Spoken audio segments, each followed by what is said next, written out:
11 তারিখ সম্ভবত শহীদ ওসমান হাদির হত্যার চার্জশিট দাখিল করবে আদালতে সিআইডি। আমাদের কাছে মনে হচ্ছে যে যেহেতু মামলার বাদী আমি, এখন পর্যন্ত আমাদের সাথে সিআইডির পক্ষ থেকে কোনো ধরনের যোগাযোগ করা হয় না, তার মানে এই হত্যা মামলাটাকে ধামাচাপা দেওয়ার জন্য আরেকটা প্রচেষ্টা চলতে পারে। আর তিনি বলেছিলেন যে যাত্রাবাড়ি যদি এই জুলাই গণ অভ্যুত্থানের স্টাইলিং গ্রাফ হয়, তাহলে প্রাইভেট বিশ্ববিদ্যালয় হচ্ছে পাশের কেল্লা। প্রাইভেট বিশ্ববিদ্যালয় আমাদেরকে জুলাই এই গণ অভ্যুত্থানে যেইভাবে করে সাহায্য সহযোগিতা করেছে, জীবন জান মালের উপর দিয়ে তারা কি পরিমাণ তাদের আত্মত্যাগ করেছে, এইটা শুধুমাত্র ওই সময় রাজপথে যারা ছিল তারাই একমাত্র বলতে পারবে।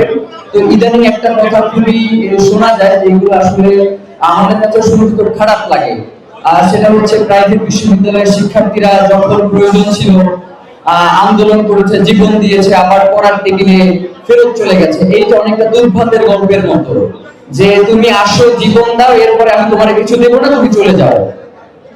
মানে প্রাইভেট বিশ্ববিদ্যালয়ের জুলাইয়ের পরে যতগুলো কমিটি হয়েছে আন্দোলন কেন্দ্রিক বা হচ্ছে যে দলগুলো রয়েছে, সেই দলগুলোতে প্রাইভেট বিশ্ববিদ্যালয়ের পার্টিসিপেশন কত পার্সেন্ট সেটা আমরা জানতে চাই।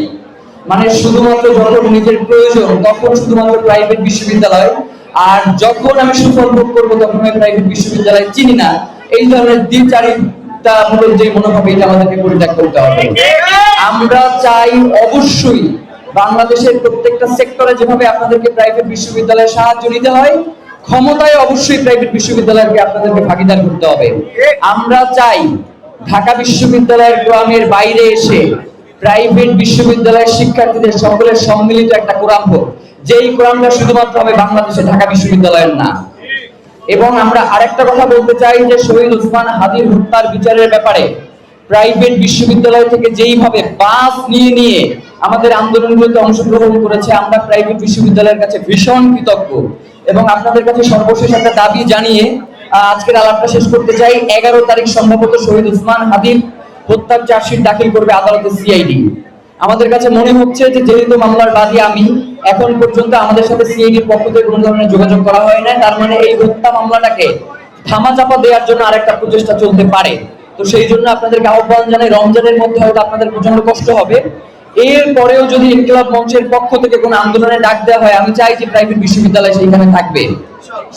এবং সর্বশেষ আপনাদের সাথে স্লোগান দিয়ে আজকের এই আলাপটা শেষ করতে চাই, কারণ হচ্ছে আমাদের কাছে মনে হয় যে প্রাইভেট বিশ্ববিদ্যালয়কে যদি অন্তর দিয়ে জুলাইয়ের পরে প্রত্যেকটা বক্তব্যে, প্রত্যেকটা কথায় মনে মগজে ধারণ করতে সেটা শহীদ ওসমান হাদি।